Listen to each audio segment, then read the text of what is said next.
오늘의 성경 말씀은 골로새서 2장 6절 15절 말씀 보도록 하겠습니다. 교독해서 읽도록 하겠습니다. 그러므로 너희가 그리스도 예수를 주로 받았으니 그 안에서 행하되 그 안에 뿌리를 박으며 세움을 받아 교훈을 받은 대로 믿음에 굳게 서서 감사함을 넘치게 하라. 누가 철학과 어떤 속임수로 너희를 사로잡을까 주의하라. 이것은 사람의 전통과 세상의 초동 학문을 따름이요 그리스도를 따름이 아니니라. 그 안에는 신성의 모든 충만이 육체로 거하시고 너희도 그 안에서 충만하여졌으니 그는 모든 통치자와 권세의 머리시라. 또 그 안에서 너희가 손으로 하지 아니한 할례를 받았으니 곧 육의 몸을 벗는 것이요 그리스도의 할례니라. 너희가 세례로 그리스도와 함께 장사되고 또 죽은 자들 가운데서 그를 일으키신 하나님의 역사를 믿음으로 말미암아 그 안에서 함께 일으키심을 받았느니라. 또 범죄와 육체의 무할례로 죽었던 너희를 하나님이 그와 함께 살리시고 우리의 모든 죄를 사하시고 우리를 거스르고 불리하게 하는 법조문으로 쓴 증서를 지우시고 제하여 버리사 십자가에 못 박으시고 통치자들과 권세들을 무력화하여 드러내어 구경거리로 삼으시고 십자가로 그들을 이기셨느니라. 아멘. 오늘 말씀의 제목은 그리스도 안에서 행하라 라는 제목으로 말씀을 나누려고 합니다. 바울은 예수 그리스도를 믿어 하나님의 성도가 되어 교회를 이룬 성도들은 이제 예수 그리스도의 머리 되셨으니까요. 예수님이 교회의 머리 되셨으니까 예수님의 뜻에 순종하는 것이 당연하다고 합니다. 그 당연한 순종이 힘들 때는 우리는 어떻게 해야 되냐 하면 그리스도 안에 감춰진 지혜와 지식의 모든 보화를 찾으라고 했습니다. 어떻게 찾느냐 하면 방법은 성경을 통해서 그리스도 안의 보화를 발견하는 거죠. 그러니까 우리의 상황들이 뭡니까? 하나님 뜻에 순종하기 힘들고 하나님 뜻을 따르기가 힘든 상황이 오면 우리는 뭡니까? 성경책을 펴고 예수 그리스도를 찾아내야 되는 거예요. 예수 그리스도의 뜻을, 하나님의 뜻을 찾아내야 되는 거예요. 하나님이 예수 그리스도를 보내서 우리를 구원하시는 하나님의 그 사랑을 찾는 거예요. 그러면 강팍했던 우리의 마음도 높고 우리 완악했던 그 마음도 높고 하나님께 순종할 수 있도록 변해가는 거예요. 그래서 점점 더 성경을 보면서 하나님을 찾을 때마다 그 안에 감추어진, 예수 그리스도 안에 감추어진 그 보화들을 우리는 뭡니까? 발견하게 되는 거예요. 그 발견한 보화들을 그냥 내버려두면 소용이 없죠. 그러므로 바울은 우리가 찾은 보화, 그리스도 안에 보화를 찾으면 성도는 그리스도 안에서 행해야 된다는 거죠. 그 보화를 발견하고 발견했네 라고 내버려두면 되는 것이 아니라 그 발견한 보화의 그 뜻대로 그리스도 안에서 행한다라는 거죠. 그리스도 안에서 행한다는 것은 계속 예수 그리스도를 믿는 믿음 안에서 살아간다는 거예요. 하나님을 믿고 예수 그리스도를 믿고 우리가 하나님의 성도 되고 성령의 지배를 받게 된다면 우리는 뭡니까?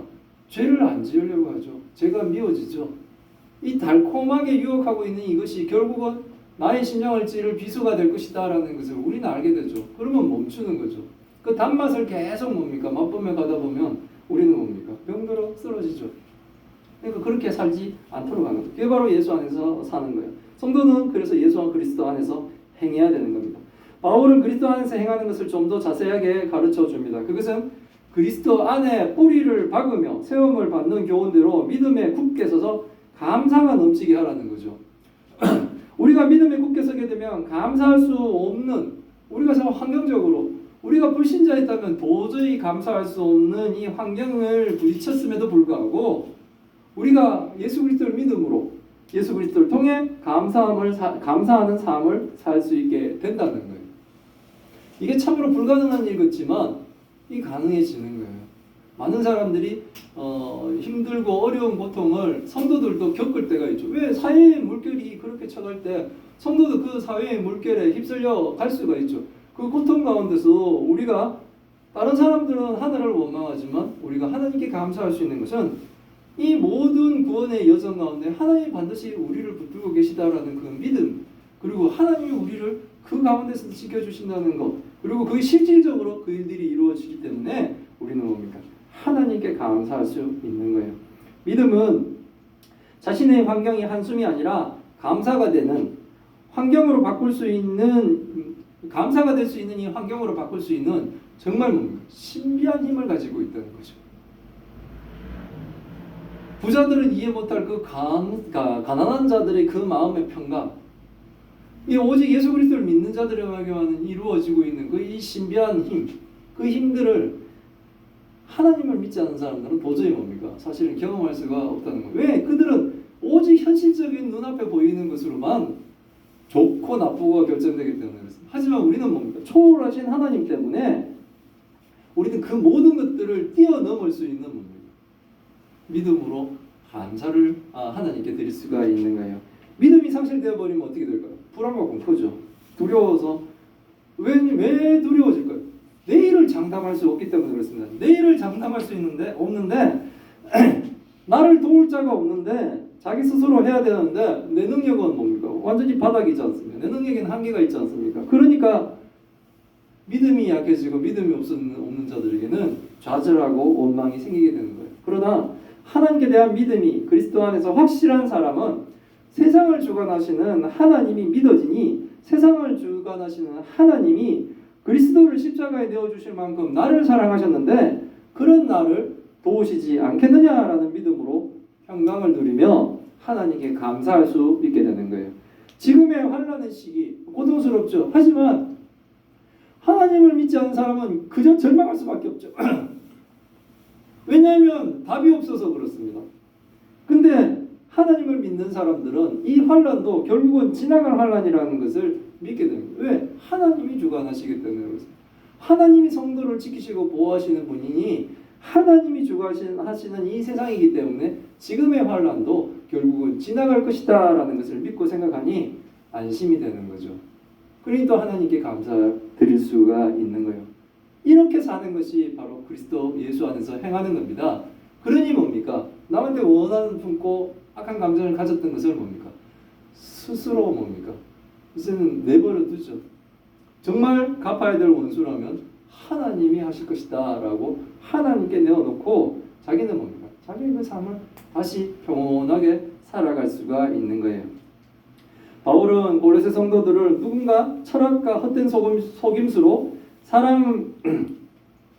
사로잡을 것을 염려하게 되었습니다. 그래서 그런 철학과 헛된 속임수로 고레세 성도들을 속이는 자들에게 사로잡히지 말라라고 주의를 줍니다. 왜냐하면 세상의 철학과 헛된 속임수는 사람의 전통과 세상의 초등학문을 따르게 하기 때문에 그렇습니다.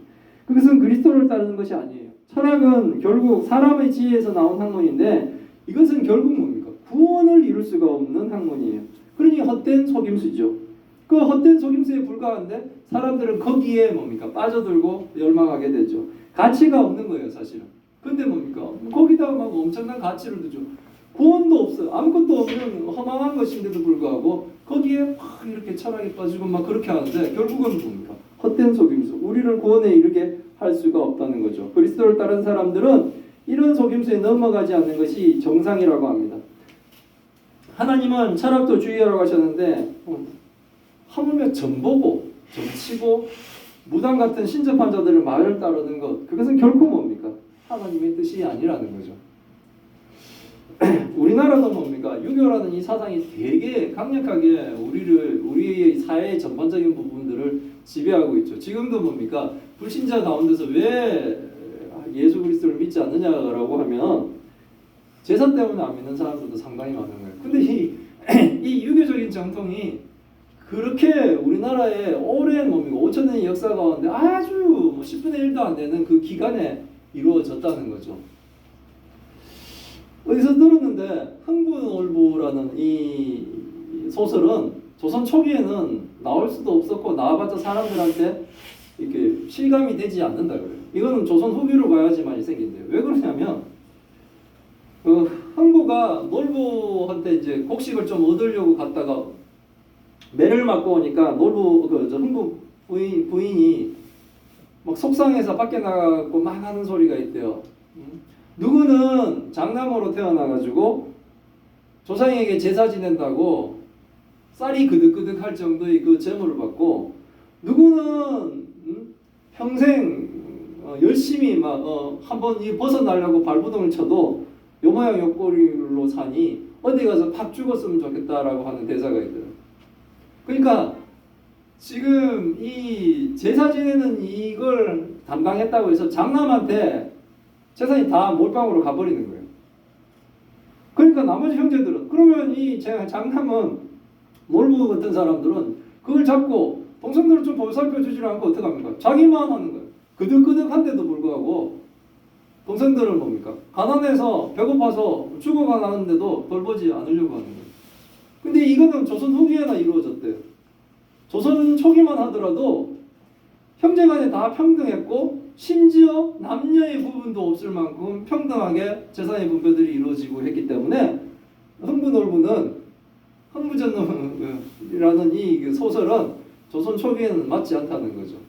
그리고 우리나라의 전통인 것처럼 막 하고 있지만 얼마 안 된 거예요. 조선 후기에나 만들어진 이런 전통인 거예요. 조상이 제사 지내는 내 제사밥을 차려줄 저 아이한테 라고 했는데 나머지는 뭡니까? 다 불행해져 버려요. 그게 조선 후기에 그 소설로 만들어지면 그 내용들을 사람들이 공감을 한다는 거죠. 그리고 뭡니까? 나중엔 역전되죠. 흥부가 막 잘 살게 되고 하죠. 그걸 사람들이 바라는 거예요. 오히려 정의가 실현되기를 바라는 거죠. 그럼 우리나라 역사학자가 이렇게 라디오에서 설명하는 걸 들었어요. 그걸 보면서 저런데 정말 허망한데 저것이 가족의 불행을 가지고 있는 일임에도 불구하고 사람들이 거기에 막 매이는 거예요. 근데 뭡니까? 죽고 나면 다 천국이든 지옥이든 이렇게 나눠서 가는 상황인데 지금 자기가 차린다고 누가 와서 먹겠습니까? 그 영혼은 절대로 못 옵니다. 진짜 귀신들이 들끓 수는 있어요. 귀신들을 하나님 성경책에도 나오지 않습니까? 성경책에 무당도 나오죠. 예, 그러니까 신적인 이 영적인 일들이 이루어지는 건 사실이에요. 하지만 자기 조상이 오는 것이 아니고 잡신들이 와가지고 그거 하는 거죠. 그러니까 살았을 때 잘 못하는 놈은 돌아가시고 난 다음에 아무리 세상을 그득하게 해봤자 아무 의미 없는데 헛된 이 속임수에 살아가고 있다는 거죠. 그러니까 우리를 구원에 이르게 못하는 그런 학문과 철학 이런 것들은 결국은 뭡니까? 헛된 속임수라는 겁니다. 근데 사람들은 이 전통과 세상의 초등 학문을 막 따르려고 거기에 막 뭔가 심오한 게 있는 것처럼 그렇게 하려고 하는 거예요. 그래서 예수 그리스도를 믿으라 그래도 안 믿고 불신하며 이렇게 살아가는 거죠. 그런 것은 결코 하나님 뜻이 아니라는 겁니다. 바울은 예수님이 어떤 신분인지 분명하게 가르쳐 줍니다. 골로새서를 우리가 배우다 보니까 바울이 이렇게 분명하게 예수 그리스도에 대해서 얘기한 것이 있을까 할 정도로 골로새서는 아주 확실합니다. 예수님은 신성의 모든 충만이 육체로 가시는 분입니다. 이것은 예수님은 완벽한 하나님이시며 또한 완전한 사람이셨다는 것을 말하고 있는 거예요. 그래서 성자 하나님이신 예수님은 모든 통치자의 머리가 되십니다. 이것은 영적인 세력들, 사단의 세력들은 이미 예수님에게 뭡니까? 짓밟혔죠. 그들은 십자가에서 예수 그리스도를 십자가에 못 박으면 이긴 줄 알았지만 사실은 뭡니까? 하나님은 예수 그리스도가 십자가에서 못 박혀 죽으심으로 사단의 모든 권세들을 이제 이겨버리셨어요. 그들을 발 아래 짓밟으신 거예요. 이제 예수 그리스도를 통해 누구든지 예수 그리스도를 믿는 자마다 구원할 수 있도록 하나님이 하셨어요. 그동안 우리에게 율법을 들이대며 우리로 하여금 옥죄어 사단의 종처럼 뭡니까? 굴게 했던 이 악한 모든 세력들은 이제 예수님이 십자가에서 승리를 하시는 거예요. 우리 예수 그리스도를 믿는 우리는 이미 그리스도 안에서 뭡니까? 충만해진 상태라는 겁니다. 그러니 예수를 믿는 사람들은 예수 그리스도 안에서 충만한 삶을 살 수 있습니다. 우리는 없고 우리는 강박하고 쪼그라들고 이렇게 하는 것이 아니라 이제 성도가 되었다면 예수님이 우리를 충만하게 벌써 만드셨기 때문에 충만한 삶들을 살아갈 수가 있는 거예요. 바울은 성도들의 존재는 그리스도의 할례를 받은 존재라고 합니다. 거짓 선생들 중에는 유대 출신들이 또 있었죠. 그래서 골로새 성도들에게 육체의 할례를 강요했던 것 같습니다. 바울은 우리의 성경의 표피를 잘라내는 손으로 하는 할례를 받지 않아도 우리가 이미 그리스도의 할례를 받은 존재임을 분명히 알기를 바란다고 합니다. 예수 그리스도를 믿는 성도는 그리스도 안에서 율법의 할례를 받는 것이 아니라 육의 몸을 벗어나는 예수 그리스도의 할례를 받은 거예요. 육의 몸에서 벗어나는 것은 육의 소욕에서 살지 않는 존재가 되었다는 거예요. 육체적인 그 욕망다, 뭐 소유욕 이런 것에서 이제는 뭡니까? 자유할 수 있는 존재가 되었다는 거예요. 그리고 그리스도의 할례라는 것은 예수님이 죽으신 것을 말씀하시는 거예요. 우리를 위해서 우리의 몸으로 우리를 위해서 예수 그리스도의 몸으로 할례를 예수님이 행하신 거예요. 죽은 거죠. 우리는 이제 뭡니까? 완전히 하나님께 매인자가 되었습니다. 예수님이 십자가에 죽으심으로 이제 예수 그리스도를 믿는 자들은 사단의 자식이 아니라 완전히 신분이 바뀐 하나님의 자녀로 하나님의 성도로 하나님의 백성 되어 하나님을 섬기고 하나님이 지키신가 보호하심 아래 있을 수가 있게 된 거죠. 바울은 할례를 세례와 믿음으로 풀어갑니다. 로마서 막 6장의 얘기가 막 나오는 거예요. 여기서 세례는 성령 세례를 얘기하는데 고로새 성도들은 이미 그리스도를 믿음으로 즉 세례를 통해 옛사람이 그리스도와 함께 죽고 이제는 예수 그리스도를 부활시킨 하나님의 역사를 믿기 때문에 그리스도 안에서 함께 일으키심을 받아 새 사람이 되었습니다. 교회는 할례 즉 그리스도를 믿음으로 성령 세례를 받은 거듭난 성도들이 모인 그게 바로 교회죠. 그런 교회는 그리스도 안에서 제2 세력에서 벗어나게 된 존재임을 분명히 알아야 되는 거예요. 우리는 더 이상 뭡니까? 사단이 우리를 붙잡고 있질 못합니다. 우리는 완전히 벗어났어요. 그래서 우리가 죄를 안 지을 수 있는 존재가 분명히 되었다는 걸 알아야 됩니다. 더 이상 우리는 죄를 짓지 않는 존재가 되었음을 알고 이제 죄를 미워하고 죄를 짓지 않아야 되는 거예요. 막 죄에 뒹굴고 일으키지 않아야 될 존재가 되었다는 걸 알아야 돼요. 내 존재는 그런 죄를 이제는 뭡니까? 미워하고 떨쳐버리고 죄를 짓지 않을 그런 존재가 되었다는 거예요. 막 거짓말 막 하고 막 남을 속이고 미워하고 죽이고 살리고 하는 그런 죄를 짓지 않을 완전 거룩한 존재가 되었다는 거예요. 이미. 네, 예수님이 십자가에 죽으셨기 때문에. 그래서 어쩔 수 없이 나는 죄를 졌어요. 뭐 상황이 어쩔 수 없었어요. 그렇지 않다는 거예요. 우리는 어쩔 수 없는 상황이 없다는 겁니다. 우리는 죄를 안 지을 수 있는 성도가 이미 되었다는 겁니다. 이미 그런 교회가 되었음을 우리는 분명히 아시기 바랍니다. 그래서 상황이 그렇습니다. 이런 변명이 사실은 뭡니까? 안 통해요. 안 통해요. 지금 막 우리나라 정치는 굉장히 복잡하죠. 그래서 참 힘든데 그건 정의대로 법대로만 하면 되는 거예요. 근데 그걸 자꾸 안 하려고 하고 그리고 상황이 그랬다고 얘기하는데 아니요. 성경은 그런 얘기를 합니다. 변명할 수가 없습니다. 과거에는 하나님께 불순종하며 대적하고 그리고 율법을 지키지 못한 것으로 우리는 죽었었습니다. 이제 하나님이 예수 그리스도 통해 우리의 모든 죄를 용서해 주셨습니다. 또 범죄와 육체의 무할례로 죽었던 너희를 하나님이 그와 함께 살리시고 우리의 모든 죄를 사하셨다라고 바울은 그래서 2장 13절에 아예 성도에게는 죄를 사했다. 우리의 모든 죄를 사했다라고 말씀하셨습니다. 왜냐하면 예수 그리스도께서 죽으셨기 때문에 그렇습니다. 그래서 예수 그리스도가 십자가에 죽으셨다는 것은 이건 우리에게는 완전히 뭡니까? 모든 것이 역전되는 아주 더 이상 큰 사건이 없죠. 그런 일인 거예요. 그러므로 예수 그리스도를 믿는 자는 우리의 모든 죄가 용서를 받았습니다. 우리는 거룩한 자라고 하나님이 칭해 주십니다. 그리고 우리는 뭡니까? 하나님 나라에 들어가는 거예요. 근데 이거를 거부하고 있죠. 다 용서해 주신다는데도 거부하고 있죠. 우리가 보면 참 어리석은 겁니다.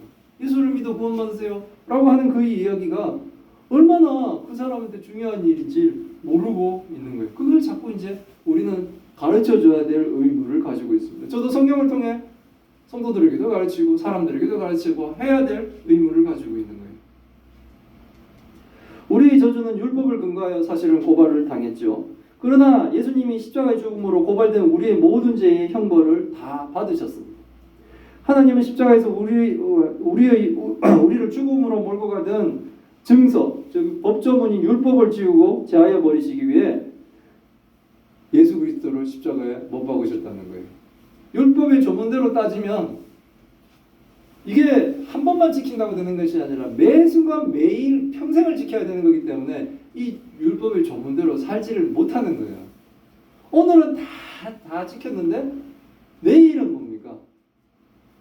이게 하나라도 어겼는데 착한 일 한다고 이게 감점이 돼가지고 이게 뭡니까? 이게 착한 일 하나 하면 죄가 한 게 없어지고 이런 게 아니라 죄는 그대로 살아있는 거예요. 우리가 잘못했는 거예요. 그렇기 때문에 헤어날 수가 없습니다. 근데 자꾸 그걸로 우리를 고발하니 우리는 뭡니까? 죄인으로서 견딜 수가 없는 거예요. 근데 이제는 해결이 됐습니다. 자꾸 사단이 나를 고발하며 이왕 버린 몸 죄지면 살아라고 얘기하지만 예수 그리스도께서 그제 내가 다 감당했다고 해주신다는 거예요. 그러니 뭡니까? 그 사단의 유혹을 떨쳐버릴 수가 있는 겁니다. 십자가에서 율법의 의를 예수 그리스도께서 다 이루셨습니다. 예수님은 의인으로서 죄인을 대신하여 십자가에서 죽으셨습니다. 그렇기 때문에 충분히 우리의 죄를 뭡니까? 감당하실 수 있는 유일한 존재이신 예수님입니다. 그걸 대신 좀 하려고 깨끗하게 흠없는 제물을 양을 바치고 막 이래서 근근히 1년씩 버티고 얼마씩 버티고 이렇게 뭡니까? 했지만 이 반복되는 이것을 해결할 수가 없습니다. 왜? 그 제물을 바쳐지는 것 자체가 뭡니까? 벌써 오염이 되어 있는 상태이기 때문입니다. 근데 뭡니까? 완전한 의인이신 예수 그리스도께서 십자가에 죽으심으로 우리는 뭡니까? 완전한 뭡니까? 제사를 하나님께 드릴 수가 있게 된 거예요. 당시에 세상을 정복하던 로마 군대는 전쟁에 승리하게 되면 개선할 때 군대의 끝에 모든 포로들을 이렇게 옷을 다 벗겨가지고 완전히 무력화시켜서 그 사람들을 구경거리로 삼아가면서 이렇게 뭡니까? 시민들, 도시 가운데를 행진했다고 해요. 예수님의 십자가 죽음이 바로 이 사단의 통치를 받는 세상의 통치자들과 권세자들을 무력화하여 드러내고 구경거리로 삼으시며 예수님이 십자가에 승리하신 것과 같은 거예요. 그래서 사단은 완전히 뭡니까? 졌습니다. 벌써 2000년 전에 졌습니다. 그래서 악한 것이 막 우리를 막 어떻게 못해요. 그 예수 그리스도를 믿지 않으니까 막 불태서 어떻게 쫓아보내려고 하고 막 이렇게 이상한 걸로 하지만 뭐 악한 것을 덮는다고 덮여집니까 그게? 근데 우리 예수를 믿는 성도들에게는 그게 어떻게 할 수가 없습니다. 악한 영의 세력인 통치자들과 권세들이 우리를 어떻게 할 것 같죠? 막 우리를 두렵게 하고 무섭게 하지만 그들은 이미 뭡니까? 무장해제가 되어 옷이 완전히 벗겨진 포로들처럼 구경거리가 되게 예수님이 만드셨다는 거예요. 예수님이 십자가 이기심으로 상황들이 그렇게 돼버린 거예요. 그러니 예수 그리스도를 믿는 성도는 두려워할 필요가 없습니다. 자꾸 우리한테 두려운 마음을 주기 때문에 저희 어머니도 뭡니까? 예수님 믿기 전에는 집에다 뭔가를 막 부적 같은 것도 갖다 붙이고 세발 독수리인가 이런 거 갖다 붙여야 되고 뭐 해야 되고 밤에 목질하면 안 되고 막 이사도 함부로 가면 안 되고 불편한 것이 막 엄청 많아요. 왜냐면 그 불안하기 때문에 그런 거예요. 혹시나 해를 당할까 봐. 근데 예수 믿는 사람들에게는 그거 아무 의미 없습니다. 뭐 세발 독수리 안 붙여도 우리는 사단이 우리를 어떻게 할 수가 없어요. 밤에 옆집에 피해만 안 준다면 못 박아도 되고요. 이사 아무 때나 내 필요할 때 가도 되고 문지방에 우리는 걸터 앉아도 돼요. 다른 사람들 예수 안 믿으면 문지방 밟지도 않죠. 왜? 재수 없다고. 근데 우리는 뭡니까? 문지방에 앉아갖고 일을 해도 되고 상관없습니다. 아무 상관없습니다. 찝찝하지 않습니다. 이름을 빨간색으로 써도 우리는 상관없어요. 근데 안 믿으면 빨간색으로 이름 쓰는 거 되게 기분 나빠요. 죽은 사람한테 다 쓰는 짓. 근데 우리는 아무 상관없습니다. 걱정하지 않아도 됩니다. 우리는 뭡니까? 자유한 자가 된 거예요. 예수를 믿는다는 건 바로 그런 겁니다. 그러니 예수 그리스도를 믿는 성도는 두려워할 필요가 없는 거예요. 걱정과 근심을 우리는 내려놓아야 됩니다. 우리가 예수를 믿지만 걱정과 두려움이 생긴다면 성경을 통해 하나님을 찾으시기 바랍니다. 하나님이 어떤 분이시고 하나님이 십자가에 내어주실 만큼 예수 그리스도를 십자가에 내어주실 만큼 나를 사랑하셨다는 그 사실, 그 보아들을 통하시기 바랍니다. 그러면 뭡니까? 우리의 걱정과 근심은 하나님께 올릴 수가 있습니다. 우리를 두려워하게 했던 이 모든 악한 세력들은 이미 무장해제가 되었습니다. 그러니 그들이 절대로 어찌할지 못한다는 것을 우리는 믿으시기 바랍니다.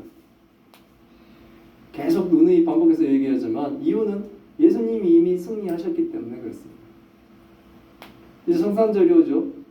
2000년 전 오신 예수님이 십자가에서 완전히 승리를 거두셨기 때문에 우리는 안심해도 돼요. 그래서 예수님이 오신 것을 우리는 기뻐하는 거예요. 성탄절을 기뻐하는 거예요. 기쁘다 구주 오셨다라고 우리는 뭡니까? 노래를 부르는 겁니다.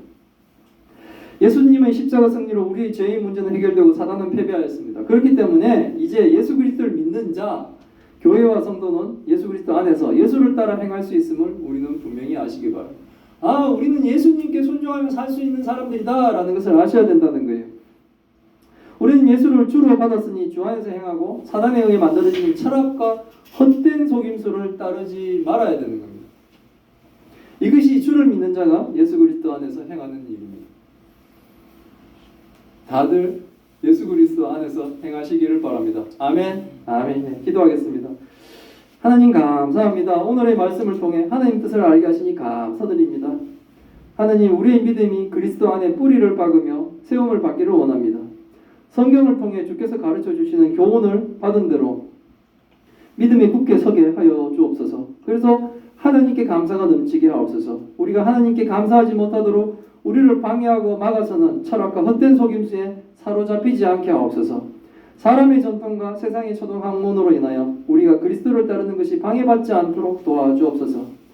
우리가 그리스도의 할례를 받은 자로 하나님이 부활하신 그리스도와 함께 우리를 살리시며 우리의 모든 죄를 용서하셨음을 알고 믿게 하옵소서.